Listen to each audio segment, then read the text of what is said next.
Okay. Nakita niyo ba yung screen? It's wet. Oh, very good. Yeah. Teka muna ha, Step one. Wait. Tita, Sige, so maka ano ka ngayon, Ma'am Girly? Maka participate sa reading. Or nasa duty ka pa, Ma'am Girly? Yes, ma'am. Nasa bahay po. Sige, Bukas sige. naman ang duty ulit. Sige, Every nursing. other day po. Every other day yung duty mo. 24 hours. No? Tayihin. Sige, ma'am. Ikaw muna magbasa first, Ma'am Girly. Yun, take the side. Sige po. Nursing care at meal times. Number 1, significance of meals. A meal is an occasion when we eat food using our mouth. We nourish our bodies to remain active and maintain our lives. Eating food orally and tasting it in the mouth will stimulate the cerebellum and help establish the rhythm of life. Eating is one of the joy of life. It is an opportunity for communication with human relations. Okay, continue, ma'am. 2, mechanism of mind and body related to meals. With your brain senses that you are hungry, you feel like you want to eat something. You go and sit at the dining table, adjust your posture, and examine the food with your eyes. Using a pair of chopsticks or a spoon, you put the food in your mouth. You swallow the food and swallow the food. When you have a meal, you confirm the food with your sense of vision and smell and perceive the taste and chewy texture with the sense of taste and touch. Many bodily functions are related to meals. Ay. So, yung topic naman natin ngayon is about sa meal time. So, yung significance or importance ng meals is if meron tayong kinakain, so yun yung nagbibigay ng nourishment sa ating body. So, para maging active tayo and ma-continue naman yung ano natin or ma-maintain natin yung lives natin. So, kapag hindi naman tayo kumakain, so yun, yun, na parang yung body natin is naghihina, ganyan, and may lead to death kasi kailangan talaga natin kumain and uminom.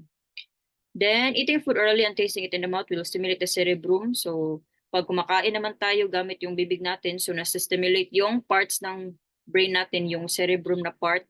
And ito ay nakakatulong para ma-establish yung ano natin, yung rhythm of life, yung parang routine natin every day. So, eating is one of the joys of life. So, yun, food is life.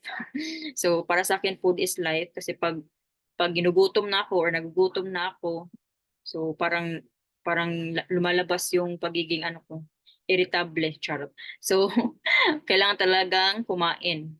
Kasi kapag gutom din tayo, yung utak kasi natin parang ano din sila ba? Parang naglo-loading din yung brain natin.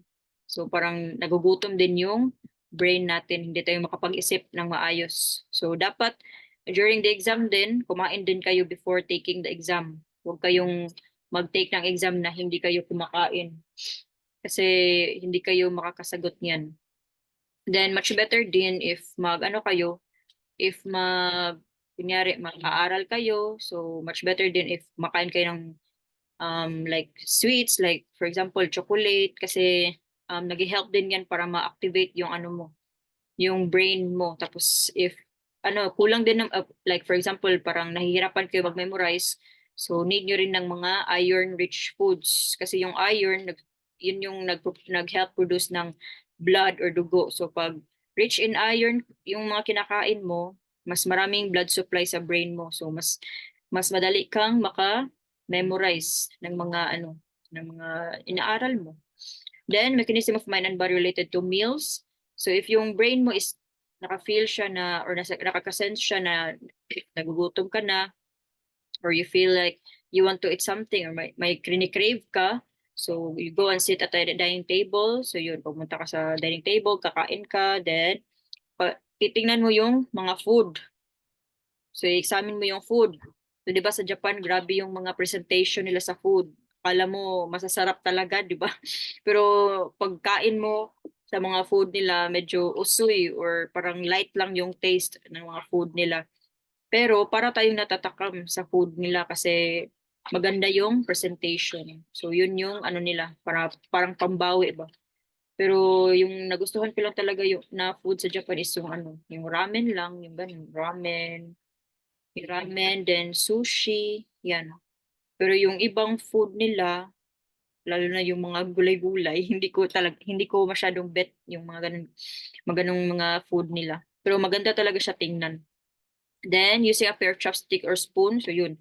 Sa Japan naman, gumagamit tayo ng chopstick, more on chopstick. So, doon ako natuto sa Japan gumamit ng chopstick nung nag-ano kami, anong tawag doon? Parang party ba? Kasi dumating kami doon sa facility namin, December na yata yun. So, parang party for December. So, wala naman silang Christmas party doon kasi hindi naman sila, mga ano, hindi sila Catholic ba? So, yung ano lang namin parang end of the year party, ganyan. So, nagutom na ako nung time na yun. Tapos yakini ko, yung kinakain kasi namin yung mga luto-luto ba, ihaw-ihaw. So, yun. Doon ako natutong chopstick kasi wala yatang spoon nung time na yun. Then, you chew and swallow the food. So, when you have a meal, you confirm the food with your sense of vision and smell. So, yun. Pag nakita mo yung food, parang nag-crave ka na, gusto mo na kainin. Tapos, pag na-smell mo pa yung food, mas lalo kang nagugutom. So, na ano nyo parang sa Jollibee or pag dumaan kayo sa Jollibee or mga bakery, ang bango-bango ng mga ano nila, yung sinasadya talaga nila yung exhaust na ilagay sa may tapat ng daanan kasi para pag malanghap natin yung amoy ng ano tawag dito, amoy ng exhaust nila, so galing sa loob, so parang naano yung brain natin na uy nagugutom ako, so yun pupunta ka kaagad sa ano nila, sa bilihan nila, tapos yun bibili ka ng pagkain. So chewy texture with a sense of taste and touch. So many bodily functions are related to meals. So ito yung flow of eating and swallowing. Si Ma'am Joy, yun de kudasai. Right. Flow of eating and swallowing. Anticipatory stage. The color, shape, and smell of the food is recognized. The saliva is secreted. Preparatory stage. The food put in the mouth is chewed and mixed with saliva to form a ball of food, bolus. Oral stage. The bolus is transmitted from the oral cavity to the larynx. The tongue is mainly used for the transmission. Pharyngeal stage. The swallowing refer occurs and the bolus passes through the pharynx. The epiglottis doses to prevent the bolus from entering the trachea. Esophageal stage. The bolus moves into the stomach through the esophagus. If there is a disorder somewhere in this flow, food intake becomes difficult. This is commonly known as eating and swallowing disorder.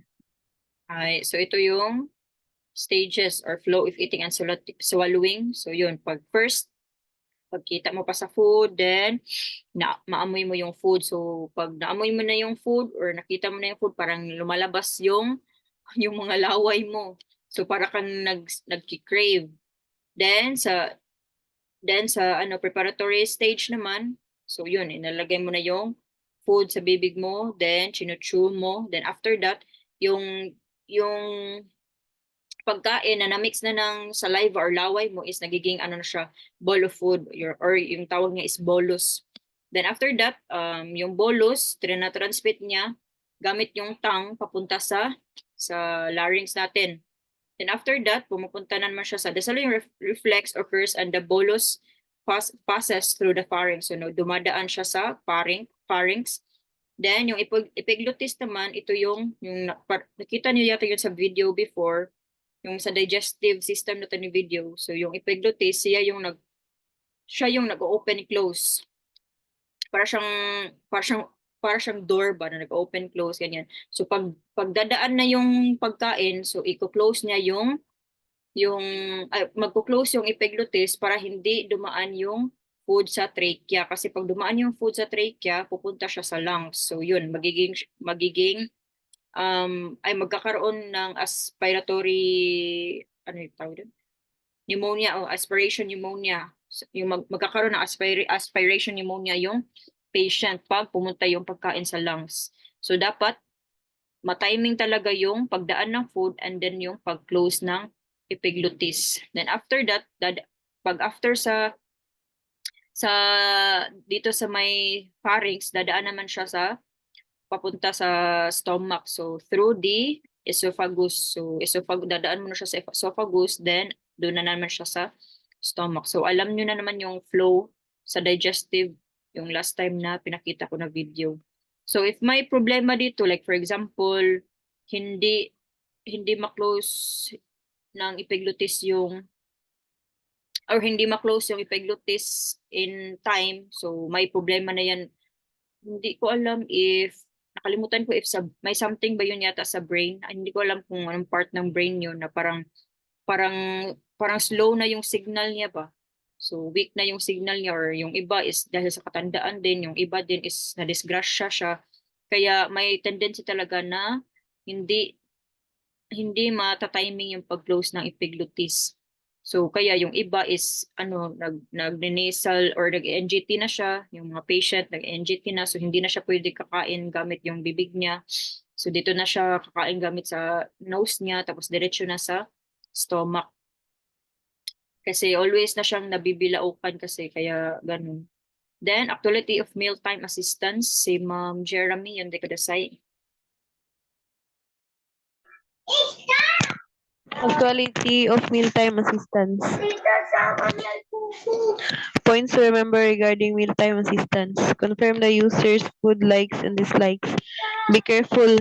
There may be things the user must not eat during the treatment of her disease or due to allergy. Cook food soft enough or cut it small enough to make it easy to eat and to suit the chewing and swallowing ability of the user. Take care to serve warm food, warm and cold food cold. Forms of foods to suit the user's chewing and swallowing ability. Means food that is cut fine to make it easy to eat. Cured food made into a paste. Soft cooked food that is cooked soft but maintains its original shape. Thickened food thickened for people with reduced swallowing function to prevent them from choking on liquids. Ay. So ito naman yung sa dapat nating i-remember during mag-assist tayo sa mga patient during mealtime. So confirm the user's food likes and dislikes. So dapat pag may patient kayo na sabi niya, ayoko ng talong or ganyan, ayoko ng okra. So i-inform niyo yung dietitian. Kasi siya na yung mag-inform sa kasi sa cook. So para next time hindi na niya yun i-include sa mealtime. Lalo na kapag bago pa lang yung patient ninyo, bago pa lang siya pumasok sa facility. Pero pag naman yung patient, yung pag matagal naman, so usually alam na ng mga shokuin and nung cook if ano yung gusto or preference ng patient. So hindi na nila yan ibibigay. Then be careful. So there may be things the user must not eat during the treatment. So yung iba kunyari allergy sila sa seafoods, ganyan. So i-check mo din yung ano tawag ito? I-check mo rin yung notes ng patient if itong patient ba to may allergy ba siya kasi minsan din may times na nagkakamali yung cook. So magkamali sila ng paglagay ng food ba. So imbis na bawal ng seafood yung patient, nalagyan nila ng seafood ganyan. So dapat alam mo din yung mga allergies ng patient. Gaya nung isang patient namin, bawal pala siya ng oyster. So yun, kahit na oyster na sauce, bawal talaga siya kasi baka magka-allergy. Then cook food soft or so if merong patient na parang UY or weak na yung pag-chew niya or wala na siyang ngipin, so dapat yung mga foods niya is soft or yung iba blended or yung bine-blender or yung pureed, ganyan. Then dapat yung food din na malamig, so i-serve mo ng malamig. Then if yung food din is warm or for example yung mga soup, so dapat warm din yung soup na i-serve ninyo. Then ito yung mga types of or forms of foods na bagay or suitable sa mga patient ninyo. So for example, minced food. So ito yung maliit yung pagka-slice. So ito pwede siya sa mga patient na gusto pa nilang maka-chew or pwede pa silang maka-chew pero hindi na yung malalaking pieces. Pureed food, so food made into a paste. So parang yung pagkain ng bata. Then soft cooked food. So ito yung parang steamed na siya na foods, pero original shape pa rin siya, hindi siya na-deform, pero soft na siya. Then thickened food, so ito yung mga foods na nilalagyan ng ano, like for example yung soup, so nilalagyan siya ng toromi. So dalawang klase yun, nakalimutan ko lang yung isa, yung na-remember ko lang is yung toromi. So yung toromi is para siyang, ano tawag dito? Para siyang cornstarch. Para siyang cornstarch na nilalagay mo siya sa food ng patient, yung parang tubig na food or for example soup. So nilalagay mo dun sa soup ng patient para mag-thicken yung soup para hindi siya mabilaukan. Kasi maraming patient din is na bibilaukan sila sa tubig or sa otsa or sa soup, ganyan.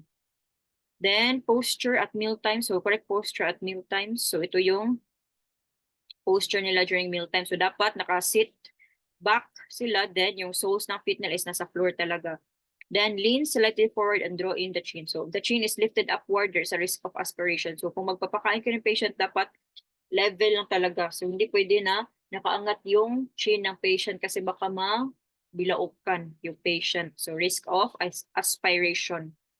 Then, posture on having meals in bed. So, dapat ganito din yung patient. So, mamaya ipakita ko yung video paano magpakain ng patient while nasa bed yung patient. So, open the Gutsch bed. So, dapat i-elevate mo yung head ng patient. Then, if, di ba, yung sinuki, sinabi ko before, if pag i-elevate mo yung bed, parang bumababa yung patient sa bed, parang nasa gitna na yung head niya. So, dapat iangat mo ulit yung head ng patient. Then, lagyan mo ng unan.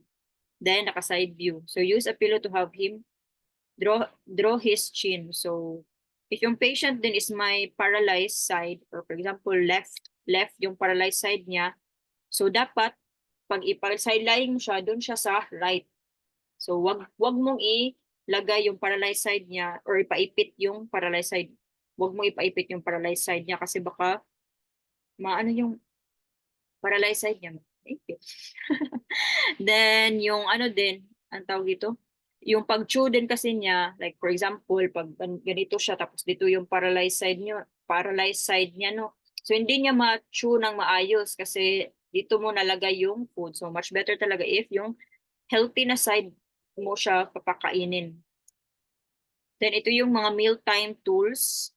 So, nakita ko na tong iba't ibang style or iba't ibang tools sa facility namin kasi 'di ba sabi ko sa before na yung mga patient namin is mga disabled, so yung mga kamay nila hindi na makahawak ng kutsara ng mabuti. So ito yung mga lagyan nila. So ito para siyang foam para hindi sila mahirapan ng paghawak. Then meron ding chopsticks with spring, easy to hold tableware, bendable fork and spoon. So yung kamay na pag hindi na sila ma-straighten yung kamay nila or ma-close ng maigi, yung iba ganyan na kasi. So ilalagay lang namin diyan. So parang fit na siya sa kamay ng patient. Then with strap din, then cup with handle. Then ito yung easy to scoop dish. So yung iba kasi ayaw nilang magpasubo sa patient ayaw ng mga patient na magpasubo sa mga syukuin. So yung iba is nag-aano lang sila na lang nagsubo mag-isa. So kahit hindi nila magamit yung isa, pwede nila gamit yung isang kamay nila. So pag scoop nila ng ganon, hindi matatapon yung food kasi merong taga salo dito sa side na to, dito sa kabila kasi medyo mataas kasi yung kabilang side ng plato. Then, meron ding nakalagay na non-slip placemat para hindi ma-slide or mahulog yung plato. So, actuality of mealtime assistance. So, dapat i-check mo rin yung condition ng patient if okay lang ba siya, okay lang ba siyang kumain or wala ba siyang nararamdamang kakaiba. Then, dapat mag-wash hands ka and then yung patient din is mag-hand washing din. Then, ilagay mo yung pagkain sa harapan ng patient. Then, the care worker confirms in advance if there are things the user must not eat during the treatment of her disease or due to allergy. Then, please, yun, ilagay mo. Then, the worker should sit by the side of the user's dominant arm or diagonally in front of the unaffected side. So, sa pagpakain naman, dun kayo umupo sa tabi ng patient kung saan yung healthy side. So baka lumabas din sa exam, pagkakain yung patient, doon kayo umupo sa healthy na side. So di ba paglakad ng patient, yung pag mag-assist ka sa in walking, doon ka sa unhealthy na side or paralyzed side or affected side ng patient. Pagkakain naman, doon kayo umupo sa healthy na side or unaffected side ng patient kasi yun, sinabi ko kanina, para pagsubo niyo sa patient, doon niya masubo sa, or ma-chew sa healthy na side niya. Kasi pag may tendency, if i-chew, pag inilagay niyo yung food sa paralyzed side ng patient, hindi niya ma-chew kasi yung side na yun. So, basta stuck lang yung food doon sa part na yun. So, dapat doon kayo mag-insert ng food sa healthy na side ng patient. Then, explain the menu. Have the user first drink liquids. So, dapat i-moisten nyo yung bibig ng patient. So, painumin nyo siya ng tea or soup. So, be careful lang if baka masyadong mainit. Then, dapat huwag nyo ring mamadaliin yung patient. So, dapat according to pace ng patient.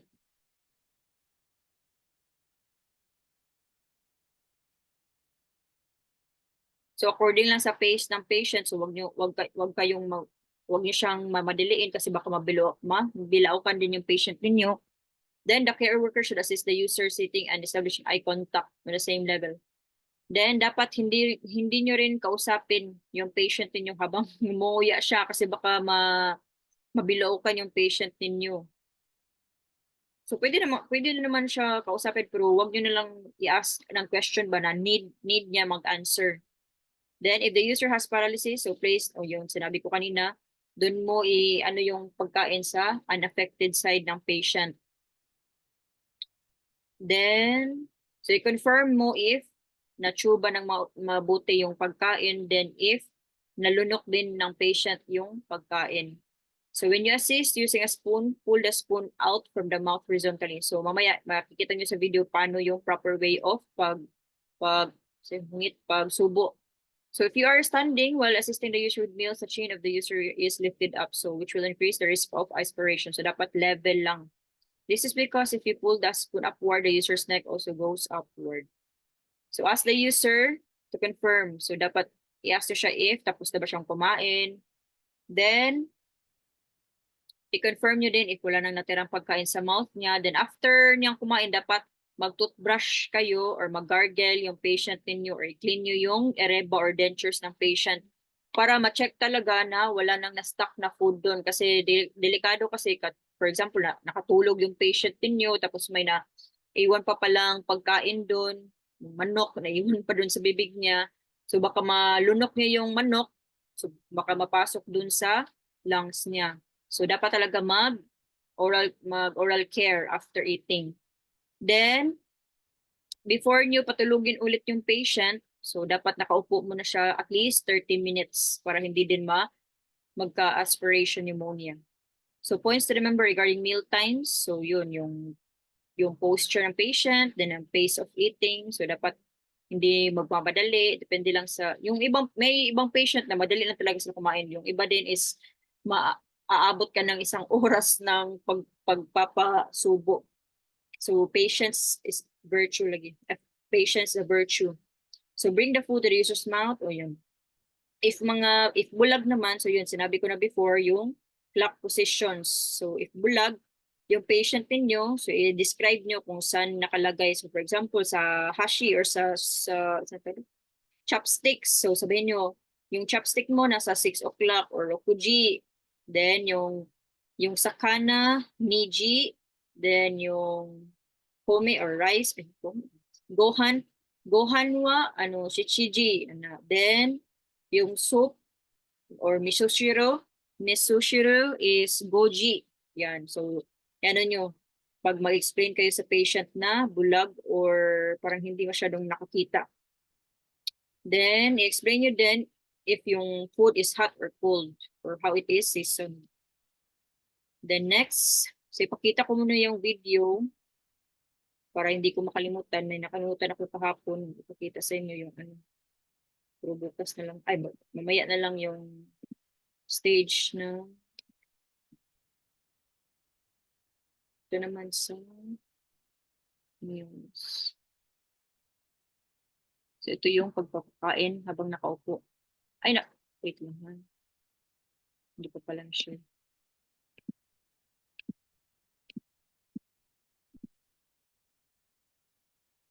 May nakita kayong video guys? Meron? May Meron video. Sige.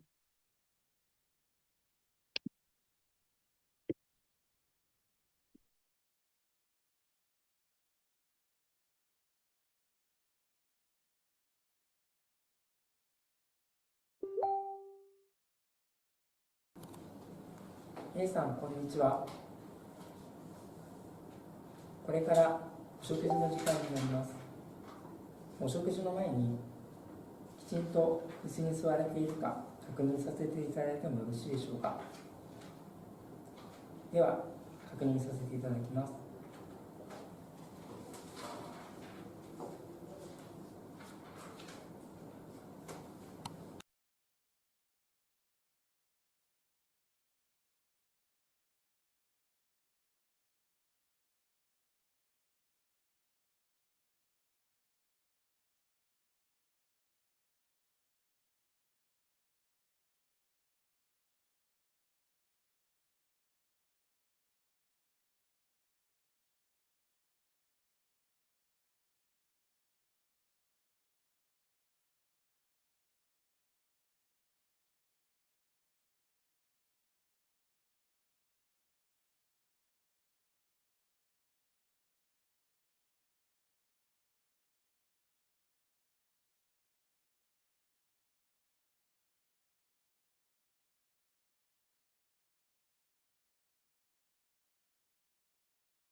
A 様、こんにちは。お食事の方が、来ましたので、一緒にこれから、お食事の方を召し上がっていただきます。メニューの説明をさせていただきます。こちらにご飯と味噌汁がございます。主菜が1品ありまして、副菜が2種類ございます。今日のメニューは、こういったメニューになっております。それではお食事の前にお茶の方飲んでいただいてもよろしいでしょうか。はい。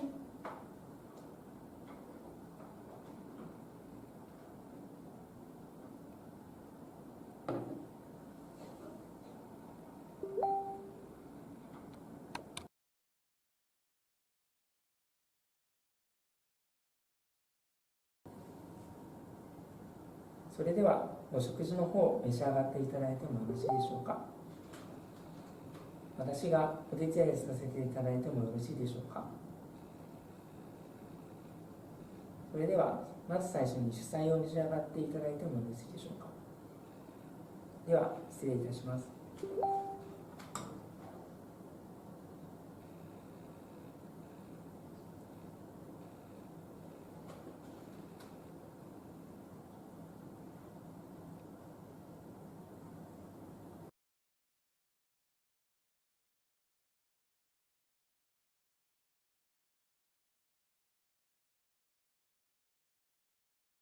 続いてご飯を召し上がっていただいてもよろしいでしょうか。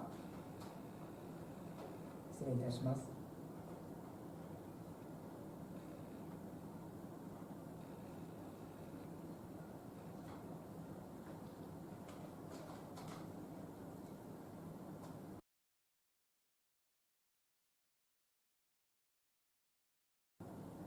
きちんと飲み込めているか、お口の中を確認させていただいてもよろしいでしょうか。ありがとうございます。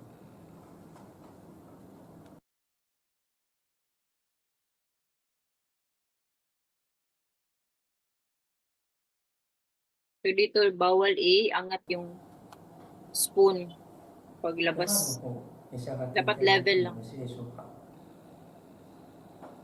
失礼いたします。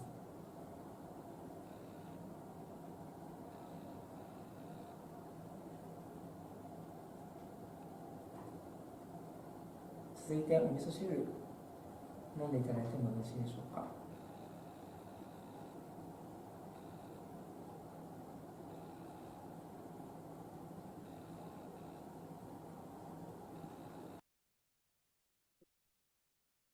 Isang video yata na mas clear. Wait lang.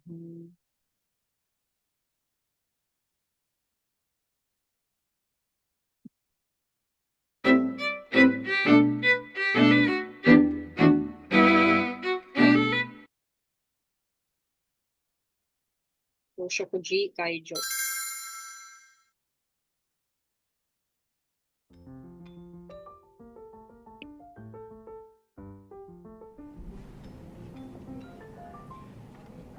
主食の白いご飯、普通食です。とろみの入ったお味噌汁です。刻みの野菜です。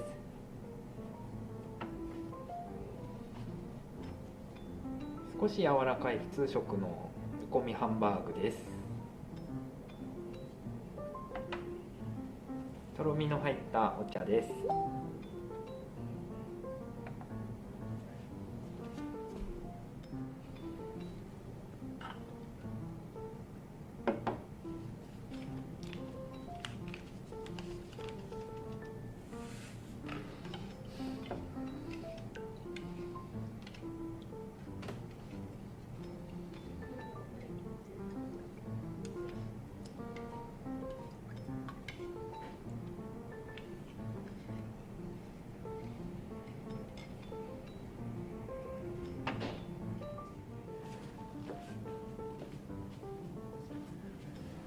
お食事の準備ができましたよ。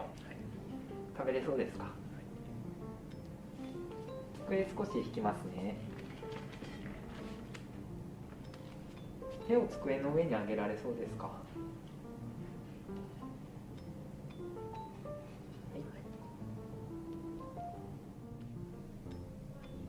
ではお食事食べましょうか。はい。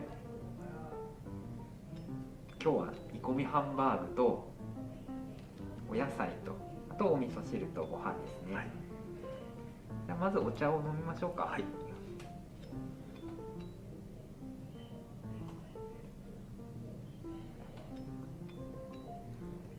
はい、大丈夫ですか。大丈夫です。はい。では少し自分で食べることできますか。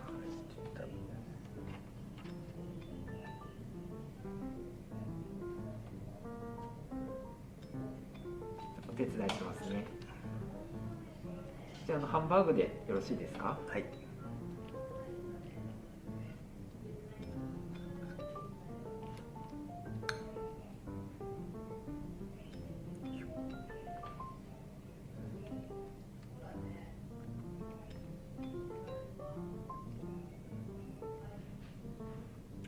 美味しいです。はい。ご飯も少し食べましょうね。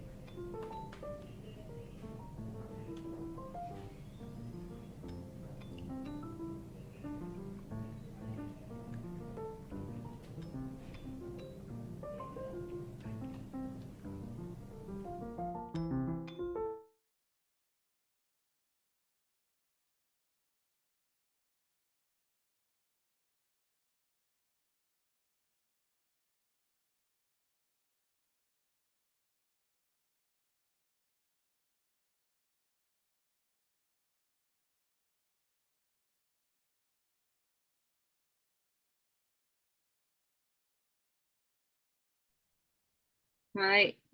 So later ko na i-continue yung video, yung nakahiga naman yung patient kasi time na 2 minutes na lang naiwan sa ano natin sa Zoom. So i-off ko muna yung Zoom guys, tapos i-chat ko ulit kayo sa link if ma-okay na. Sige, bye. Ay, i-off ko muna.